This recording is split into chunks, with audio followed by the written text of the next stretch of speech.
কি ব্যাপার বৌমা, তোমার কি হয়েছে? না মা, কিছু হয় নাই। মন খারাপ নাকি? না, মন খারাপ নেই। তাহলে তুমি এভাবে বসে আছো যে? অন্যদিন তুমি বসে থাকো না? এমনি বসে আছি, ভালো লাগছে না তো তাই। আরে বলোই না গো, কি হয়েছে? এমনি মা।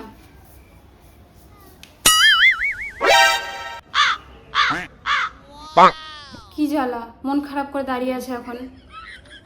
এখন বৌমার সাথে ঝগড়া না করলে তো আমার পেটের ভাতও হজম হয় না। এমনি এমনিতে ঝগড়া করবেও না। এক কাজ করি, আগে বৌমার মনটা ভালো করি, তারপর বৌমার সাথে ঝগড়া করবো। হ্যাঁ বৌমা। হ্যাঁ মা বলুন। চলো আমরা একটা গেম খেলি। না মা, গেম খেলবো না, আমার ইচ্ছে করছে না। আর আগে খেলো, তারপর ভালো লাগবে কিনা পরে দেখা যাবে। আগে খেলো তো খেলো। তা শুনি কি গেম?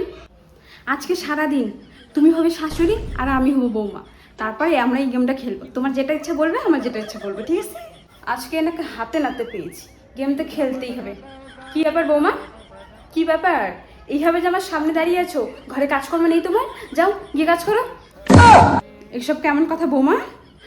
আরে শাশুড়ি মা, আপনি বললেন না যে আজকে আমি শাশুড়ি আর আপনি বৌমা, তো খেলা তো শুরু। চলুন, যাও এখান থেকে। যাচ্ছি। সামনে দাঁড়িয়ে মুখে মুখে কথা বলছে, যাও।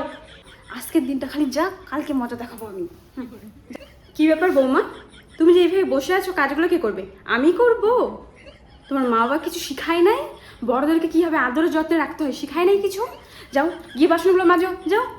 এখানে বসে আছে, তারপর আমাদের চা বানিয়ে আনবে এক কাপ। যাচ্ছি শাশুড়ি মা, চা বানাই আনছি। এনাকে আরও একটু মজা দেখাই। আমাকে প্রত্যেক দিন জ্বালায় না, আমাকে যেইভাবে জ্বালায় আজকে ওনাকে আমি ওইভাবেই জ্বালাবো। হ্যাঁ। এসব কি বিছানার মধ্যে পড়েছিল জামা কাপড়গুলো? আমার নজরে আসলো তাই। এখন যদি বাড়িতে কেউ ঢুকতো, দেখতো ঘরের মধ্যেই হবে নোংরা, কি ভাবতো?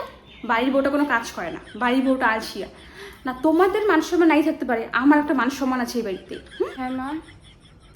জামা কাপড়গুলো গুছিয়ে রাখো, গুছিয়ে রাখো জামা কাপড়গুলো। এটুকু কাজ পারো না? না না, আর একটু ফোন দেখো।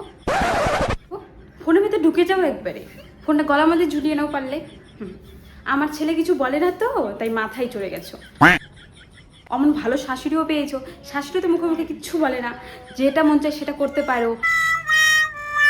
আমার ছেলের টাকাগুলো বসে বসে ধ্বংস করা। এত দামি একটা মোবাইল কিনলো কেন? এরকম ছোট ছোট মোবাইল কিনলে হইতো না? বড় মোবাইল কিনতে লাগলো তোমার? বাপের জন্ম দেখো নাই না, এখানে এসে টাকা দেখছো তার জন্য।